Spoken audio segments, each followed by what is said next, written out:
Good morning from Patia. Great night's sleep. Woken up to a brilliant view this morning. That's the beauty of freedom camping, right?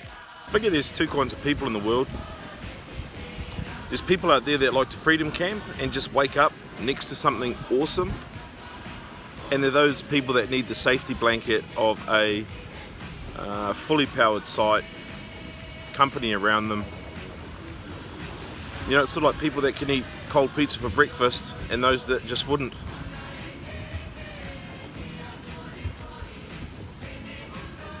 Thanks, our pizza.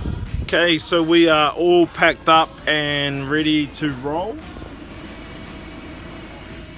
And we're heading off this morning. We're heading up the coastline around the west coast of Taranaki to New Plymouth. If you grew up in the 80s in New Zealand, you'll recognise this icon of South Taranaki.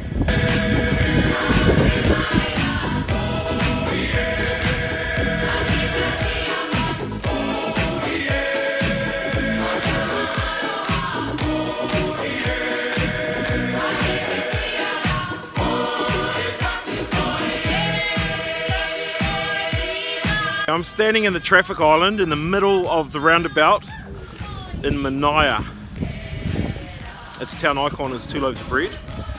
The Yarrows factory is based in this town, which is just behind me. It's interesting, as soon as you pull into town, you can smell bread cooking. And everyone knows what that smells like. Heaven. You know when you go to your supermarket and all your favourite stuff is in the bread section?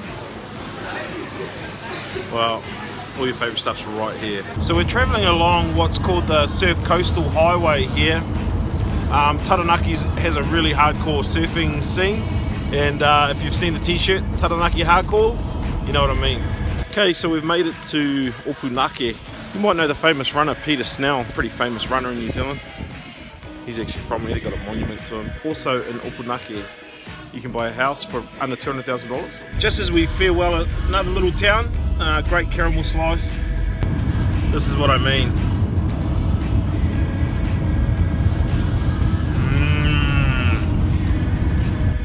This area is also famous for the Barrett family. If you're not a rugby fan, you don't know who Beauden Barrett is or Geordie Barrett, just ignore what I just said. Thought it'd be really rude not to come to Parihaka when we're driving through South Taranaki and just to observe and honour those passive resistors. A common site in the geography of the volcanic region is lehas. Lehas are mounds that are left behind after volcanic eruptions as the mudslide and different things come down off the mountain. And so you'll see that a lot through Taranaki as you're driving around. You'll see these mounds everywhere. We are on Cape Road, Taranaki.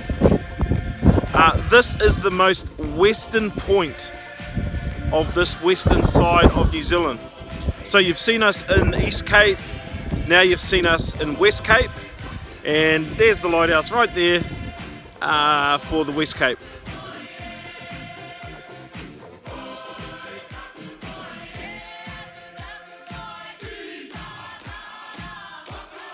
Awakura, pretty little spot. They're not super keen on freedom campers though. Used to surf here as a young fella. Not a big wave today, but still a great place to come if you surf. We're in Pukekura Park. It's a really pretty place in New Plymouth. Not many cities in New Zealand now that have this sort of level of greenery and really mature greenery in the downtown park.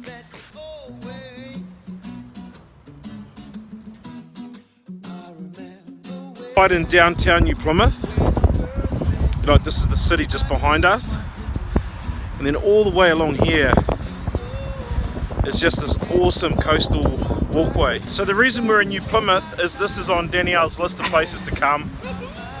Done it. If you're camping, don't park here. Ugh. Train tracks. So if you come out here to Fitzroy end of town, you'll find the Te Rewarewa Bridge. It's a neat little park around here, the Rotomanu Park. They've got an awesome freedom camping spot, which I would have been quite happy to stay at. Should be just a little reminder, eh? Careful in the wet, don't speed, and make sure you wear your seatbelts. So I reckon we've pretty much got this camper thing, this camper gig worked out, right? One of the things that was recommended to us when we did our pickup was that you check into a powered site at least every 2 days.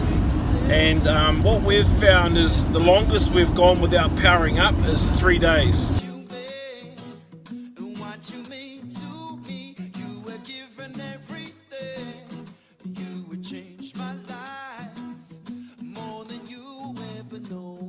We're here, we made it. We're at the Moko campground, about an hour or so north of New Plymouth. Feeling a little mischievous, a little bit naughty. I mean, here's the thing. You know how I feel about freedom camping? I love it. I was made for it. We have as close to the beach site as you can get. Look, this is where our camper van stops.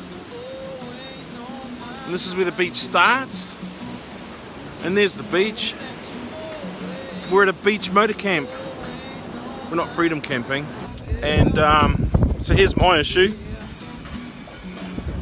There's a piece of string here. There's a sign there which says don't enter the beach from here. I'm like, come on. We're at the beach. We have to walk all the way to the other end of the campground to access the beach. I don't know if I like that. There might be footprints going over this dune later tonight.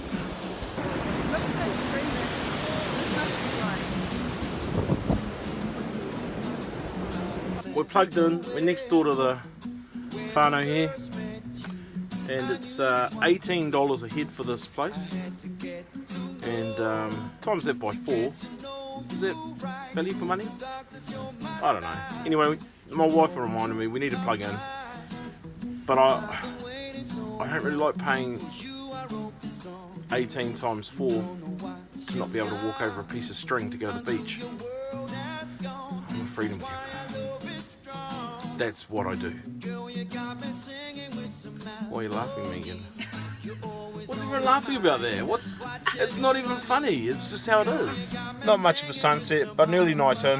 See you in the morning.